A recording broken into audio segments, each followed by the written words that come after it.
పండ్ల పెంపకంపై అపారమైన అభిమానంతో తనదైన స్థాయిలో వ్యవసాయం చేస్తూ వచ్చిన ఈ మహిళ పేరు అంబటి అంబిక.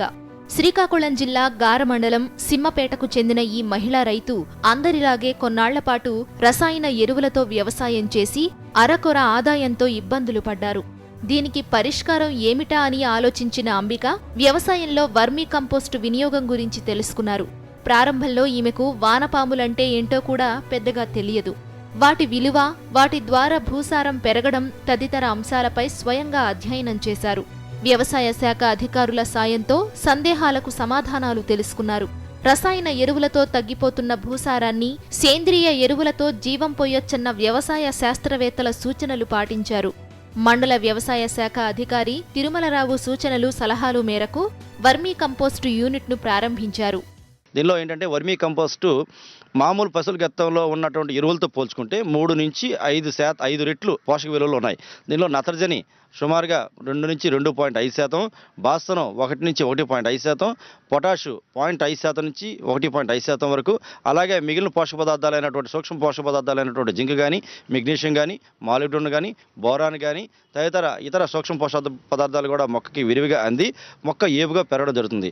ఎవరైతే ఈ వర్మీ కంపోస్ట్ వాడి పంటలు సాగు చేస్తారో అటువంటి పొలాలు సేంద్రియ కర్బనం పెరగడంతో పాటు యొక్క భూమిలో నీటి నిల్వ సామర్థ్యం పెరుగుతుంది. అలాగే రెండోది ఏంటంటే భూమి యొక్క స్ట్రక్చర్ అండ్ టెక్స్చర్ కూడా పెరుగుతుంది. అలాగే దాని తర్వాత ఈ చెడుపీడల తాకిడి కూడా తగ్గుతుంది. తయారైనటువంటి పోషక పదార్థాలు తయారైనటువంటి పంటలు కూడా మంచి రుచికరంగా ఉండడం జరుగుతుంది. అలాగే ఆ యొక్క కలర్ కూడా ఏదైతే పంటలు వాడతారో కలర్ కూడా మంచి కలర్తో వచ్చి మా పంట కూడా చూడడానికి మార్కెట్ విలువ పెంచడానికి అవకాశం ఉంటుంది.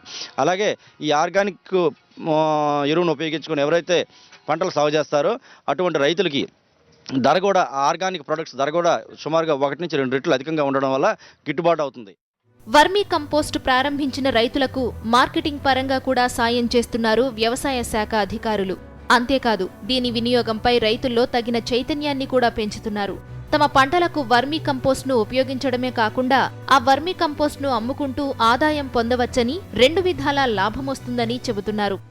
శ్రీకాకుళం పట్టణానికి సుమారుగా 5 కిలోమీటర్ల దూరంలో ఉన్నందున మనం దీన్ని యూనిట్ని ప్రోత్సహించాలనే ఉద్దేశంతో తయారైన వర్మీ కంపోస్ట్ మార్కెట్ చేయాలనే ఉద్దేశంతో 5 నుంచి 10 కిలోల ప్యాకెట్ల రూపంలో తయారు చేసి దాన్ని ఈ ఎరువుల దుకాణాల్లో కానీ లేదంటే ఒక సెపరేట్గా ఒక దుకాణాల్లో పెట్టి ఎవరైతే పల్లెటూరులో పట్టణాల్లో నివసించు మొక్కల పెంపకంపై ఆసక్తి చూపుతున్నారో, ముఖ్యంగా చామంతి కానీ, గులాబీ కానీ, తదితర మందార కానీ ఇటువంటి మొక్కలు ఎవరైతే పెంచడానికి ఆసక్తి చూపుతున్నారో వారందరికీ కూడా ఈ ఎరువు మంచి యొక్క విలువలతో కూడుకున్నందున చాలా వరకు ఉపయోగకరంగా ఉంటుందని చెప్పేసి మార్కెట్ 5 కిలోల ప్యాకెట్ను 30 రూపాయలకు, 10 కిలోల ప్యాకెట్ అయితే 60 రూపాయలకు పెట్టి విక్రయించడానికి కోసం సాధ్యాసాధ్యాలు పరిశీలించడం జరుగుతుంది. అది వినియోగంలోకి వచ్చిన వెంటనే ఈ యూనిట్ చాలా మరింత పెంపొందించడానికి కూడా అవకాశం ఉంటుంది.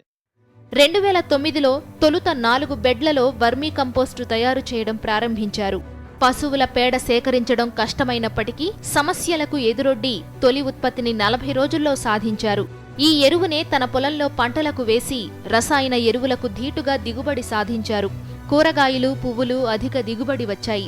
దీంతో ఈ ఎరువుపై గురి కుదిరిన అంబిక వానపాముల ఎరువుల తయారీని కుటీర పరిశ్రమగా మార్చుకున్నారు.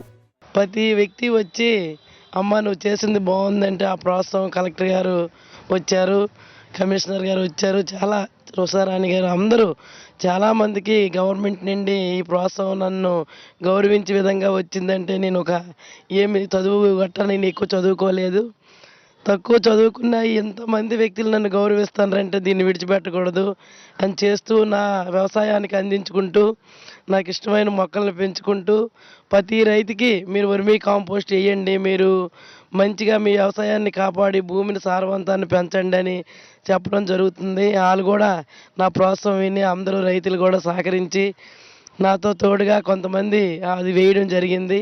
రైతులు కూడా మంచి ప్రోత్సాహం ఇచ్చారు. అది కాక మన రొయ్యల పెంపకం, చేపలు వాళ్ళు కూడా కొన్ని టన్నులు తీసుకెళ్ళి వాళ్ళు కూడా వేయడం జరుగుతుంది. వాళ్ళ నుండి కూడా 30% వరకు పెరిగింది రీజన్ చెప్పడం జరిగింది. వాళ్ళ నుండి కూడా మనకు మంచి రిజల్ట్ వచ్చింది. ఇప్పుడు 20 షెడ్లలో వానపాము ఎరువు తయారు చేస్తున్నారు. శ్రీకాకుళంలోని వ్యవసాయ కళాశాల శాస్త్రవేత్తలు సైతం అంబిక తయారు చేస్తున్న వర్మీ కంపోస్ట్నే కొనుగోలు చేసి తమ పరిశోధనలు సాగిస్తున్నారు. మహిళా రైతు అంబిక ఇప్పుడు అందరికీ ఆదర్శప్రాయమయ్యారు. సమస్యను అధిగమించాలన్న సంకల్పం ఆమెను విజయవంతమైన రైతుగానే కాదు, చిన్న పారిశ్రామికవేత్తగా కూడా మార్చేసింది. సాక్షి న్యూస్, శ్రీకాకుళం జిల్లా. పెనంలోంచి పొయ్యిలోకి పడ్డ చందంగా తయారైంది కృష్ణా డెల్టాలోని రైతన్నల పరిస్థితి. దళారీల దోపిడీ నుంచి మోక్షం కల్పిస్తామంటూ ప్రభుత్వం ఏర్పాటు చేసిన ధాన్యం కొనుగోలు కేంద్రాలు రైతులకు పట్టపగలే చుక్కలు చూపుతున్నాయి. సర్కారు సకాలంలో బిల్లులు చెల్లించడం లేదు. దానికి తోడు తేమ శాతం పేరుతో ధరల తగ్గింపు అన్నదాతలకు వేదనను మిగులుస్తోంది. కృష్ణా డెల్టాలో సుమారు 6 లక్షల ఎకరాల్లో ఖరీఫ్ పంటలు సాగు చేశారు. దీనిలో దాదాపుగా 80% వరకు వరి పంట ఉంది. పండిన ధాన్యంను గతంలో ధాన్యం వ్యాపారులకు విక్రయించేవారు. అయితే దళారీలు, కమిషన్ ఏజెంట్లు ప్రవేశించడంతో రైతుకు గిట్టుబాటు ధర దూరమైంది. వ్యవసాయానికి పెట్టుబడులు పెట్టే వ్యాపారులు పంట చేతికి వచ్చిన తరువాత తామే కొనుగోలుదారులుగా మారడంతో ధాన్యం రేటు వారి చేతుల్లో ఉండిపోయింది. ఈ నేపథ్యంలో రైతులు గిట్టుబాటు రేటుకు దూరమవుతున్నారంటూ చంద్రబాబు సర్కార్ డ్వాక్రా సంఘాలకు కొనుగోలు కేంద్రాలను అప్పగించారు. సాధారణ రకం ధాన్యంకు క్వింటాకు 1050 రూపాయలు చెల్లించేలా ఆదేశాలు జారీ చేశారు. అయితే ఈ కేంద్రాల్లో రైతులకే మేలు జరగకపోగా కొత్త కష్టాలు వచ్చిపడ్డాయి. గిట్టుబాటు ధర ఇచ్చేందుకు కొనుగోలు కేంద్రాల్లో అనేక కొర్రీలు పెడుతున్నారంటూ రైతులు వాపోతున్నారు. నేను 3 ఎకరాల కౌలుకు చేస్తున్నాను. డ్వాక్రా గ్రూప్ మహిళల తరపున రైతులు ఒడ్డు కొనుగోలు చేశారు కానీ మాకు గిట్టుబాటు ధరలు రాలేదండి. అవి ధాన్యం వచ్చేపాటికి మజూరీ అని తీసివేతలు జరుగుతుంది. వేసినాక బ్యాంక్ అకౌంటు, మళ్ళీ అటు వచ్చి ఆధార్ కార్డు అని ఇవి అని అంటున్నారు. మా కౌలు చేసే వాళ్ళ దగ్గర ఈ బ్యాంక్ అకౌంట్లు ఇవన్నీ ఎక్కడ ఉంటాయండి? అదేమని అడిగితే పోతుంది. అంత మట్టికి డబ్బులు లేవు, ఏమీ లేదు. ఆ బ్యాంకుల చుట్టూరు వాళ్ళ చుట్టూరు తిరుగుతుంది, సరిపోతుంది. అదేమని అడిగినా కానీ సమాధానం లేదు మాకు.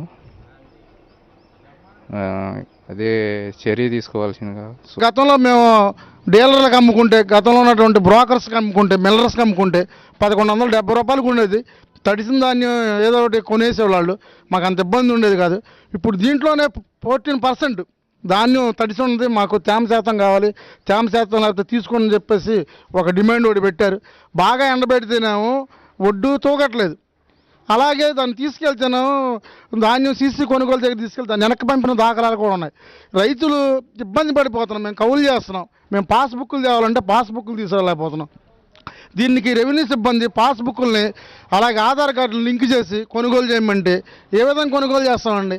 కొనుగోలు కేంద్రాల్లో ధాన్యం విక్రయించగానే 48 గంటల్లో ధాన్యంకు డబ్బు చెల్లిస్తామని గతంలో ప్రభుత్వం ప్రకటించింది. అయితే ఎక్కడా ఇది అమలు జరగడం లేదు.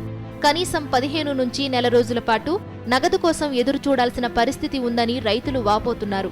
అంతేకాకుండా 14% కన్నా తేమ ఎక్కువ లేకుండా చూడాలని అధికారులు చెబుతుండటంతో రైతులు ఆందోళన చెందుతున్నారు.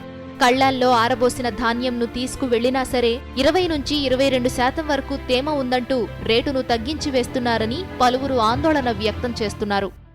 విషయం ఏంటంటే రైతుల దగ్గర నుంచి గవర్నమెంట్ ధాన్యం కొనడానికి కొంటాము, మీరు ఎక్కడ దళారుల దగ్గర మోసపోవద్దని చెప్పి మీటింగ్ పెట్టి ఎంఆర్ఓ గారు వాళ్ళంతా చెప్పారు. దానికి ఏంటంటే రైతులంతా కూడా సుముఖంగా ఇట్లా అయితే బాగుంటుంది, మనకి సేవ్ అవుతానంత అన్నాం అనే ధాన్యం అనే ఉద్దేశంతో రైతులు ఇవ్వడానికి కూడా సుముఖంగా ఉన్నారు. పరిస్థితి ఏంటంటే చివరికి వేయటానికి నిమ్ము శాతం 20 ఉంది, 22 ఉంది అనే దాంతో కళ్ళాలు ఎక్కడ కళ్ళాలు అక్కడ ఆగిపోయినాయి. ఆ పద్ధతిలో రైతులు చాలా ఇబ్బంది పడ్డాం. మరి ప్రైవేట్ వాళ్ళని కొన్నీలా, ఇటు మరి గవర్నమెంట్ ఏమో నిమ్ము శాతం ఎక్కువ ఉందని తీసుకోవట్లా, వచ్చి చూడటం వెళ్ళిపోవడం. చూడటం కూడా కాదు, మేము తీసుకెళ్ళి అక్కడికి తీసుకెళ్ళి చూపిస్తే ఆ కంప్యూటర్లో నిమ్ము శాతం ఎక్కువ ఉందని చెప్తున్నారు. మేము 6 ఎకరాలు మాగాడిని ఊడ్చామండి. ఈ ధాన్యం కొని డ్వాక్రా మహిళల ద్వారా ధాన్యం కొనుగోలు కేంద్రాలు అన్నారండి. మేము కోసి ఆరబెట్టి మిషన్తో కోసి ఆరబెట్టేసాక తేమ శాతం అని అదిగా ఇది కానీ 10 రోజులు చేలోనే ఎండబెట్టించారండి. తీరా తీసుకొచ్చి సంచులు తీసుకొచ్చి సంచి 700 గ్రాముల సంచి ఉంటే సంచి కింద కూడా కేజీ తారమని తీసేసి, మామూలుగా అయితే బేరగూడ అయితే సంచి కింద సంచి వేసి వస్తారండి. మాకు వాళ్ళు కిలో తారం తీసేసి వాళ్ళు మళ్ళీ వేబిడ్జి కాటా పెట్టుకుని వాళ్ళు తీసుకున్నారు. మాకు డబ్బులు మాత్రం 48 గంటల్లో పడతాయని చెప్పారు. నెల రోజులైనా పడలేదండి. ఇది ప్రభుత్వం ఇది చాలా ఇది మరి ఆ ప్రభుత్వం తప్ప ఈ అధికారులు తప్ప అయితే మాకైతే తెలవట్లేదు. కానీ రైతులు మాత్రం ఇబ్బంది పెడుతున్నారు. బయటకేమో ఈ బేరగోళ్ళు ఏమో రావట్లేదండి. వచ్చిన వాళ్ళకి ఆ రేటుకి ఇచ్చినప్పుడు మాకు ఎందుకు ఇవ్వరని వాళ్ళు రేటు పెడతలేదండి. అందువల్ల నిబంధనల పేరుతో ధాన్యం కొనుగోళ్లలో అధికారులు చూపుతున్న వైఖరితో రైతులు విసిగిపోతున్నారు. అయిన కాడికి తక్కువ రేటుకే ధాన్యాన్ని తెగనమ్ముకుంటున్నారు. గతంలో వ్యాపారులు కమిషన్ ఏజెంట్లకు అమ్మినప్పుడే తమ పరిస్థితి ఇప్పటికంటే మెరుగ్గా ఉండేదని వారు పెదవి విరుస్తున్నారు.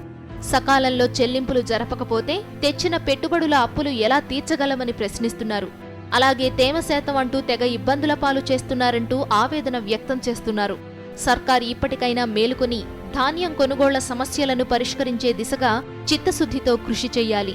సాక్షి న్యూస్, విజయవాడ. విలువైన సుదీర్ఘ తీర ప్రాంతం ఉన్న శ్రీకాకుళం జిల్లాలో రొయ్యలు, చేపల సాగుకు అనువైన ప్రాంతాలను గుర్తించి ఒక బృహత్తర ప్రాజెక్టును అమలు చేసేందుకు చర్యలు తీసుకుంటున్నామని జిల్లా కలెక్టర్ లక్ష్మీ నరసింహన్ తెలిపారు. వాతావరణ మార్పులకు అనుగుణంగా ఆక్వా సాగు అవగాహన సదస్సులో ఆయన మాట్లాడారు. జిల్లాలో రొయ్యల సాగు రైతుల ఇబ్బందులను తొలగిస్తామని అన్నారు. ప్రభుత్వం నుండి సరైన ప్రోత్సాహం అందేలా చూస్తామన్నారు. రాష్ట్ర ప్రభుత్వం మిషన్లలో భాగమైన వ్యవసాయ రంగంలో ఆక్వా రంగానికి కూడా ప్రాధాన్యం కల్పించేందుకు కృషి చేస్తామన్నారు. రొయ్యల సాగుకు జిల్లాలో వనరులు పుష్కలంగా ఉన్నాయని, అయితే చాలా తక్కువ విస్తీర్ణంలో రైతులు సాగు చేస్తున్నారన్నారు. రైతులే స్వచ్ఛందంగా 800 మెట్రిక్ టన్నుల దిగుమతిని సాధిస్తున్నారని, ప్రభుత్వం తరఫున చేయాల్సింది చాలా ఉందని అన్నారు.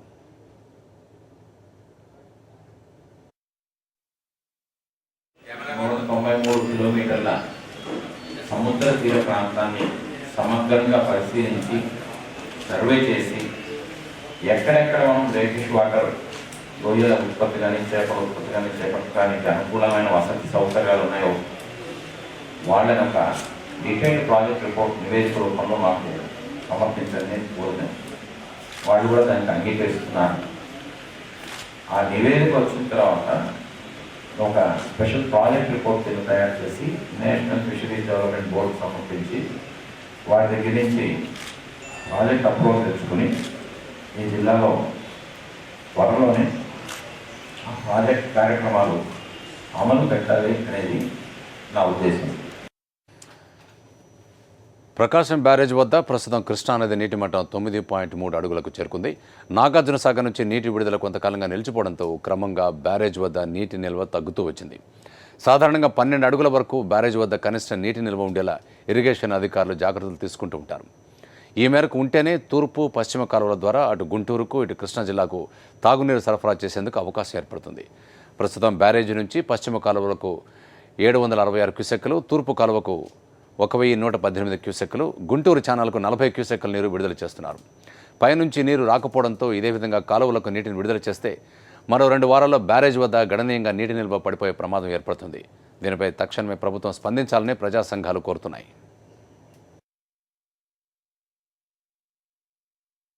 మేము అధికారులకు రాగానే పదే 2 పంటలకు నీళ్ళు ఇస్తామని చెప్పి రబీకి కృష్ణా డెల్టాలో 1,00,000 హెక్టార్లు సుమారుగా 3 లక్షల ఎకరాల పైచిలుక్కి రెండో పంటకి నీళ్లు అగమ్య గోచరంగా ఉంది.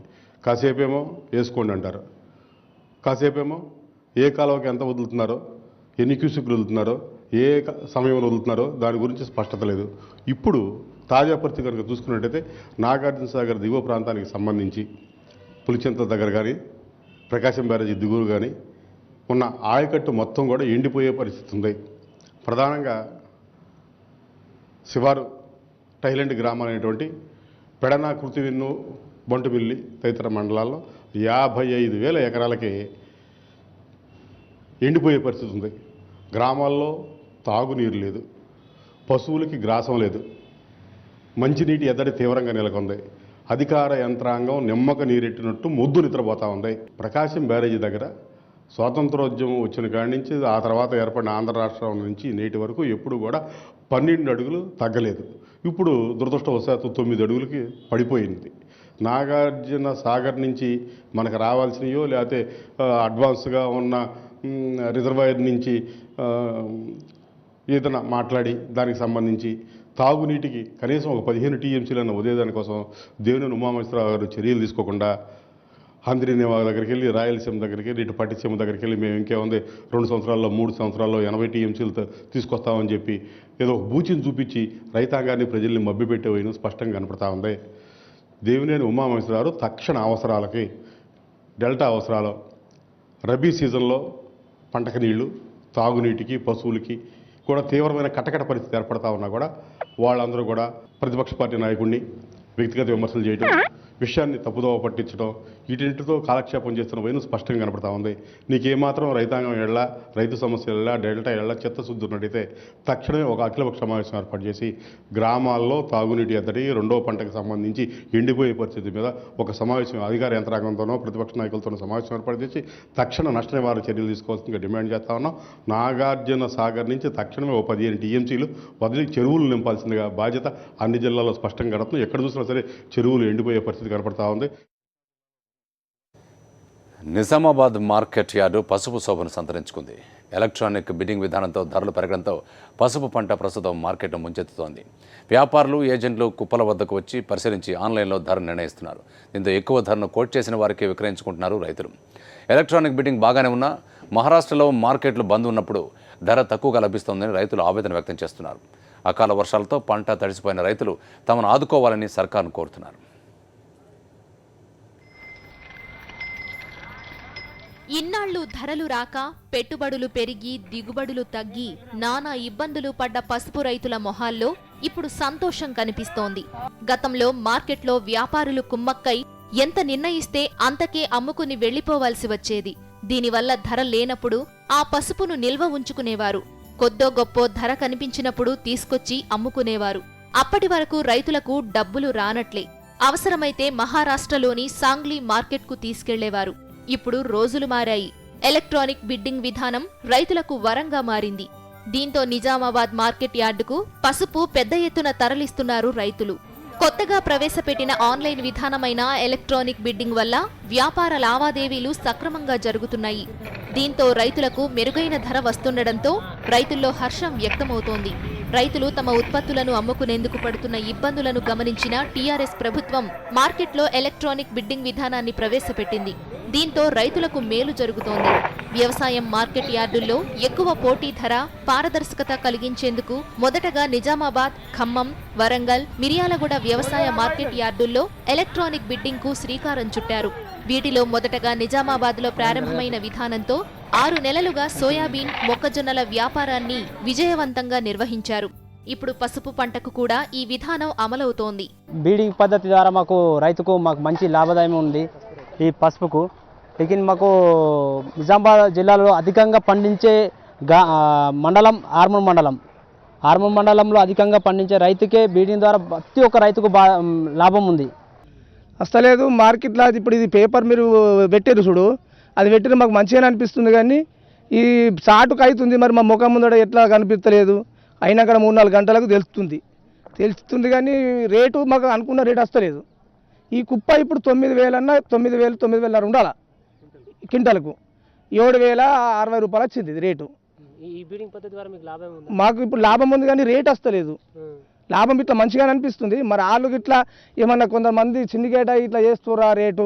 మొన్నటికి ఇప్పటికి 1,000 రూపాయలు పడిపోయింది వారం రోజులకు. ఇప్పటికి ఈ పసుపు బీడింగ్ విధానం మంచిగా ఉంది కానీ ధర మాత్రం కరెక్ట్ లేదు. పోయిన సోమవారం, శుక్రవారం కింద ఒక క్వింటల్కు 8,000 నుంచి 9,000 దాకా ధర వలికింది. ఇప్పుడు 5-6 రోజులకే 1,000-1,500 తీసేసి ఒక క్వింటల్కు. ఇంత అది ఉంటే మాకేం రైతుకేం పెట్టుబడులు ఎండది. ఉదయం 10 గంటల వరకే యార్డులోని సరుకులు తీసుకొచ్చిన రైతు పేరు, గ్రామం, మండలం, సరుకు బస్తాల వివరాలు, మొబైల్ నంబర్ను గేటు వద్దే కంప్యూటర్లో నమోదు చేస్తారు. ఆ సరుకును బిడ్డింగ్కు అనుమతిస్తారు. కమిషన్ ఏజెంట్ దుకాణం వద్ద పంటను కుప్పలుగా పేర్చిన తరువాత వ్యాపారస్తులకు చెందిన సిబ్బంది సరుకు వద్దకు వచ్చి వాటిని పరిశీలించిన తరువాత ఆన్లైన్లో ధరను నిర్ణయిస్తారు. మధ్యాహ్నానికల్లా పంటకు వచ్చిన ధరల వివరాలు సంబంధిత రైతులకు మొబైల్ ద్వారా సమాచారం అందిస్తారు. ఎలక్ట్రానిక్ బిడ్డింగ్లో వచ్చిన ధర రైతుకు అంగీకారం అయితేనే విక్రయించుకోవడానికి అవకాశం కల్పిస్తారు. 2 నెలల కాలంలో నిజామాబాద్ వ్యవసాయ మార్కెట్ యార్డుకు 131,000 క్వింటాళ్లకు పైగా పసుపు పంట విక్రయానికి వచ్చింది. మహారాష్ట్రలోని సాంగ్లీ మార్కెట్ బంద్ ఉన్నప్పుడు ఆన్లైన్లో కూడా ధర తక్కువ అవుతోందని రైతులు అంటున్నారు. ఒక ఎకరానికి 1 లక్ష చిల్లర పెట్టుబడి పెడుతున్నాం. ఎకరానికి 1 లక్షన్నర పెట్టుబడి పెడుతున్నాం. మళ్ళీ కైకిళ్ళు ఒక పసుపు దబ్బాలంటే తవ్వి తీయాలంటే 500 కైకిళ్ళు ఇవ్వాలి. రిక్కెటోళ్లకు 200-250 ఇవ్వాలి. అలా ట్రాక్టర్లతోటి మొత్తం తీసుడు దున్ని అంతా ఉడకబెట్టుడు యంత్రాలతోటి ఇవన్నీ పెట్టుబడి పెట్టలకు. సిండికేట్ ఉండే ఇప్పుడు ఈ పడింగ్ పద్ధతి వల్ల మీకు లాభం ఉందా లేదా? లాభం ఉన్నది, కానీ ఇట్లా ధరలు ఎక్దాం ఇట్లా పడిపోయి. సాంగ్లీలో బీటి బంద్ ఎక్కువ ఉండే, 1000 రూపాయలు ఎక్కువ ఉండే క్వింటల్కు. సాంగ్లీలో బంద్ అయిందంటే ఇక్కడ బంద్ అయిపోయింది, బీటి ధర తగ్గిపోయింది. వీళ్ళు ఏమన్నా సిండికేట్ అయినరా అని మాకు అనుమానం. ఈ పసుపుకు లాస్ట్ వల్ల క్వింటల్కు 7,500 లాస్ట్ అంటే మంచిది 7,500. పోయినసారి 9,000 ఉన్నది, ఇప్పుడు 7,500 అమ్మింది. ఒక ఎకరాన్నరకు 18 డబ్బాలు అయినాయి. పెట్టుబడి 1,00,000 రూపాయల దాకా అవుతాయి మొత్తం, పుట్టి నుంచి పెరిగిన దాకా, ఇక్కడ మార్కెట్కి వచ్చిన దాకా. ఎకరానికి లాభం 10,000 దాకా ఉంటే, 9,000 నుంచి 10,000 దాకా ఉంటే మాకు లాభం. పసుపు మేము ఒక ఎకరం దాకా పండించాం. పెట్టుబడి బాగానే ఉంది. పెట్టుబడి మాకు ఎందుకంటే నిండుతలేదు ఏం చేసినా కానీ. ఈ రైతు ఎందుకంటే కైకిల్లో దానికి దీనికి ఎరుకు పోయాలంటే ఏం అదైతే లేదు. లాభదాయకంగా ఉంటే మాకు ప్రతి ఒక్కదానికి బాగానే ఉంటుంది. బ్రీడింగ్ పద్ధతి బాగానే ఉంది కానీ రేట్ లేదు. ప్రభుత్వం ఏం సహాయం చేయాలని మాకు కోరుతున్నాం. 2 రోజుల కిందట కురిసిన అకాల వర్షాలు పసుపు రైతుల దిగుబడులపై దెబ్బ వేశాయి, నష్టాల్లోకి నెట్టాయి. నిజామాబాద్ జిల్లాలోని చాలా ప్రాంతాల్లో పసుపు తడిసిపోయింది. తడిసిన పసుపునకు సైతం గిట్టుబాటు ధర చెల్లించే విధంగా సర్కారు చర్యలు తీసుకోవాలని రైతులు డిమాండ్ చేస్తున్నారు. మాది నాటిపోయింది, నాటిపోయినా కానీ ధర రాకపోయా. మాకు 5,000 6,000 ధర తక్కువ వస్తుంది. వర్షం వల్ల నానిపోయింది. దానికి 2 లేదు, ఏడాది చేస్తే పోతుంది, అయిపోయాయి. ఈ బ్రీడింగ్ పద్ధతి ద్వారా మీకు లాభం ఉంది ఏమైనా? లాభం ఉన్నది, కానీ వర్షం వల్ల మీరు నానిపోయింది, అన్ని ఖరాబ్ అయిపోయినాయి. ప్రభుత్వం ఆదుకుంటే మరి మంచిగా ఉంటుంది. పసుపు, జొన్న, ఇప్పుడు సోయలు పోయినాయి, అన్ని పోయి. ఏం లాభం లేదు. జొన్నలు కానీ ఆనబడి ఖరాబ్ అయిపోయినాయి. పొలానికి ఇప్పటికి 1,500 పడిపోయింది, 18,000 వర్షం వల్ల. వాళ్ళ సాగులీ మార్కెట్ బంద్ ఉండే కదా, అది మళ్ళీ ఇప్పుడు చాలా అవుతుంది. మీరు ఎన్ని ఎకరాలు పండించారు? 2 ఎకరాలు. పెట్టుబడి ఎంత పెట్టారు? పెట్టుబడి ఎకరాకు 40 నుంచి 50,000 పెట్టిన. లాభం వస్తుంది పెట్టుబడి? పర్వాలేదు, ఇక ఇప్పుడు 2 ఎకరాల కంటే 1 లక్షల దాకా వస్తుంది. వర్షం వల్ల ఇంకా కొంచెం లాస్ అయింది. దిగుబడి కొద్దిగా తక్కువ వచ్చింది, కానీ దిగుబడి వస్తే పర్వాలేదు. పంట అప్పుడు వర్షాలు కొద్దిగా ఎండలు బాగా కొట్టి మధ్యలో కొద్దిగా సరిగా వర్షాలు బాగా లేక కొద్దిగా ఎక్కువ. మొత్తానికి రానున్న రోజుల్లోనైనా ఎలక్ట్రానిక్ బిడ్డింగ్ ద్వారా ఇప్పటిలాగే పారదర్శకంగా వ్యాపార లావాదేవీలు సాగి ధరలు మరింత పెరగాలని రైతులు ఆశిస్తున్నారు. ఇందుకోసం ప్రభుత్వం సైతం పలు చర్యలు తీసుకుంటే ఫలితాలుంటాయని, అదేవిధంగా నిజామాబాద్ జిల్లాకు మంజూరైన పసుపు పార్కును త్వరగా ఏర్పాటు చేస్తే మరింత ప్రయోజనం చేకూరుతుందని పసుపు రైతులు వేడుకుంటున్నారు. సాక్షి న్యూస్, నిజామాబాద్ జిల్లా.